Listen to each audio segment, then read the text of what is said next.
नमस्कार, मी पंजाब डक। आज आहे 25 जुलै 2026। आज आषाढी एकादशी निमित्त महाराष्ट्रातल्या शेतकऱ्याला अंदाज देणार आहे। ह्या अंदाजामध्ये काय सांगणार आहे, कोणतं धरण कधी भरणार आहे, म्हणजे जायकवाडी धरण भरणार आहे का नाही, आणि त्या शेतकऱ्यासाठी मग आनंदाची बातमी आहे का नाही, ते एक अंदाज देणार आहे।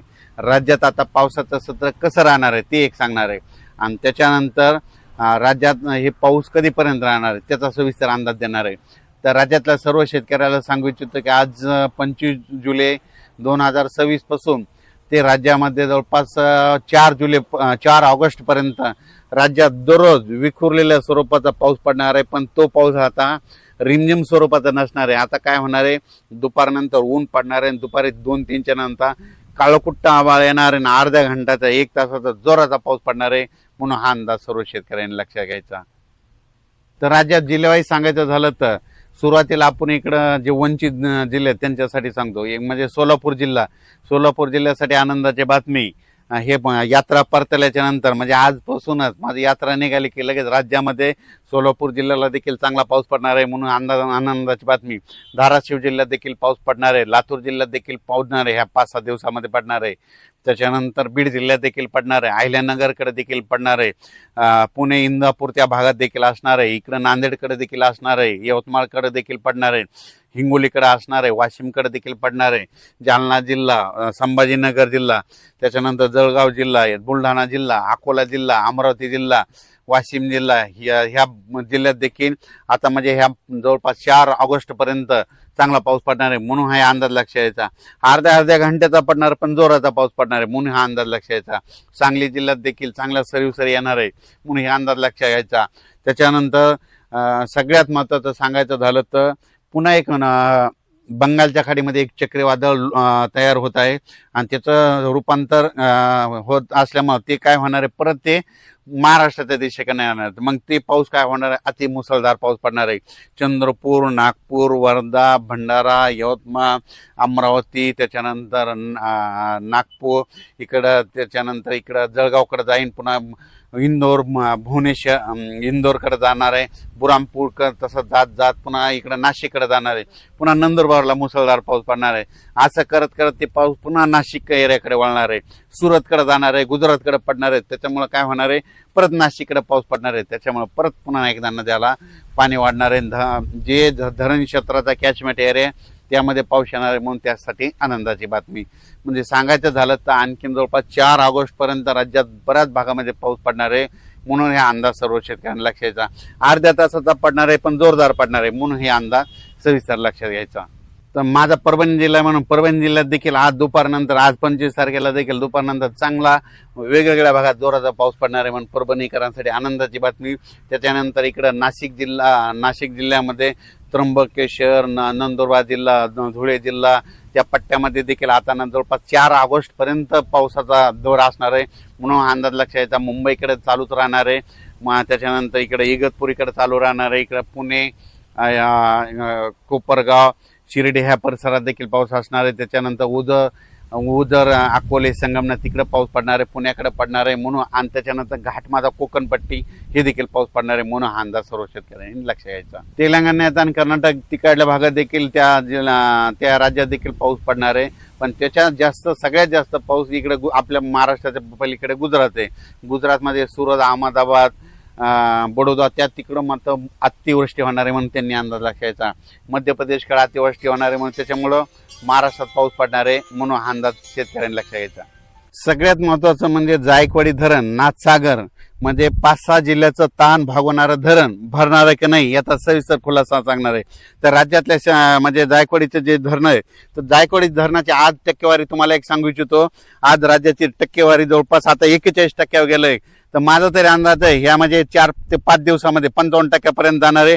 कसं जाणार आहे आणि शेतकऱ्यासाठी पुन्हा भरणार आहे, आणि हे धरण जायकवाडी धरण यावर्षी भरणार आहे त्याचं कारण सांगतो, सविस्तर खुलासा करतो। तर तुम्हाला एक सांगू इच्छितो, जायकवाडी जे धरण आहे, जायकवाडी धरणाचे म्हणजे पाणी कुठून येतंय, एक हरिश्चंद्रगड आहे आणि एक रतनगड आहे बघा। तर तुम्हाला सांगतो, हरिश्चंद्रगडामधून आंबी धरण आहे ते भरलेलं आहे, त्या मुळा नदीवरचे धरण आहे त्याच्यानंतर निळवंडे धरण आहे, ते जवळपास भरत आले. त्याच्या खाली मुळा धरण आहे आणि त्याचं पाणी काय होतं, राहुरीला येतं, राहुरून नेवाशाकडे येतं आणि ते गोदावरी नदीला लागतं. त्याच्यानंतर रतनगड आहे, रतनगडमध्ये प्रवरा नदी तिथून उगम पावती. तिथं काय होतं, भंडारा धरण आहे, ते भंडारदारा देखील भरलं. तिचं पाणी निळवंड्याला येतं, निळवंड्यातून आढळायला येतं. हे आढळा निळवंडे आणि त्याच्या बाजूचे छोटे छोटे सगळे जे धरण आहेत हे सगळे भरलेत आणि त्याचं काय होतं, त्याचं पाणी लगेच गोदावरीकडे येतं. त्याच्यामुळं जायकवाडी धरणासाठी पाणी येण्यासाठी खूप चांगलं आहे. त्याच्यानंतर तुम्हाला एक सांगू इच्छितो, इगतपुरी आणि घोटी. इगतपुरी आणि घोटीमध्ये त्याच्या बाजूला कोणतं धरण आहे, एक दारणा धरण आहे, भाम धरण आहे, कडवा धरण आहे, भावली धरण आहे. हे असे त्याच्या पुन्हा छोटे छोटे 1-1, 2-2 TMCचे धरण आहेत, ते जवळपास सगळे भरले. आणि त्या ते जे दारणा धरण आहे त्याचं पाणी काय होतं, तिथं नांदूर मधनेश्वरला येतं. मग नांदूर मधनेश्वरला तिथं गोदावरी नदी आहे. मग त्या तिथं आल्याच्या नंतर ते नांदूर मधनेश्वर भरलेलं आहे. आणि नांदूर मधनेश्वरला धरणाला पाणी कुठे येतं, त्र्यंबकेश्वरला येतं. त्र्यंबकेश्वर मग तिथं गोदावरीचं उगम स्थान आहे. मग ते त्र्यंबकेश्वरला काय झालं की त्या ठिकाणी गंगापूरचं धरण आहे. ते गंगापूरचं धरण जवळपास आता भरलेलं आहे. आता त्याचं पाणी नाशिककडे येतं, नाशिकमधून नांदूर मधनेश्वरला येतं. आणि विशेष म्हणजे हे सगळं पाणी गोदावरी नदीकडे येत असतं. पण येत असताना काय होईल तुम्हाला एक सांगू इच्छितो की येत असताना आता सध्या आणखीन आज 25 तारखेला 26 तारखेला नाशिककडं आणि त्या त्र्यंबकेश्वर भागात निपाडकडं त्या परिसरामध्ये आणखीन असाच पाऊस चालू आहे. आणि तुम्हाला सांगू इच्छितो, नांदूर मधनेश्वर मधून जवळपास 50 ते 60 हजार क्युसेसनं पाणी येत असल्यामुळं आता हे जायकवाडी धरण आहे हे 41% झालंय. मी कालच म्हणलं होतं ना आजच्या वेळेपर्यंत 42% होईल, तर आता हे 42 आता दुपारपर्यंत होईल. मग त्याच्यानंतर ह्या पावसामध्ये माझा तरी अंदाज आहे 55 ते 56% जाणार आहे. पण त्याच्यानंतर काय होणार आहे, ऑगस्टमध्ये परत एकदा असाच पाऊस येणार आहे, त्याच्यामध्ये ते जवळपास 80% जाणार आहे. आणि सप्टेंबरमध्ये मात्र ते संपूर्ण जायकवाडी धरण भरून जाणार आहे. म्हणून नांदेड जिल्ह्यासाठी आनंदाची बातमी, हिंगोली जिल्ह्यासाठी आनंदाची बातमी, परभणी जिल्ह्यासाठी आनंदाची बातमी, जालना जिल्ह्यासाठी आनंदाची बातमी, गेवराई तालुका, त्याच्यानंतर त्या कॅचमेंट एरियासाठी आनंदाची बातमी, संभाजीनगर जिल्ह्यासाठी आनंदाची बातमी. कारण की संभाजीनगरला सगळं पिण्यासाठी पाण्याचं तेच आहे. म्हणजे ह्या 5-6 मराठवाड्याची तहान भागवणारं धरण ते भरणार आहे. म्हणून शेतकऱ्यासाठी सर्वप्रथम ही आनंदाची बातमी. कसं भरणार आहे हे तुम्हाला डिटेल दिलं. कारण की सगळ्या ज्या प्रवारा जी नदी आहे त्या प्रवारा नदी सगळ्यात ज्या नदी आहे त्याचं पाणी सगळं गोदावरी नदीला येऊन भेटतं. त्याच्यामुळे हे धरण भरणार आहे. म्हणून सर्व शेतकऱ्यासाठी आनंदाची बातमी. त्यातले आता आणखी जे छोटे छोटे मोठे धरण आहेत ते देखील काय होणार आहे, काही धरणं ऑगस्टमध्ये भरतील, काही सप्टेंबरमध्ये आणि ऑक्टोबरमध्ये परतीचा पाऊस खूप पडणार आहे त्याच्यामध्ये भरणार आहेत. म्हणून सगळ्यांसाठीच आनंदाची बातमी. पण आता हे राज्यात आता हे पाऊस कधीपर्यंत राहणार आहे, आज हे 25 जुलैपासून ते 4 ऑगस्ट पर्यंत आज देखील काय होणार, असंच ऊन कडक पडणार आहे.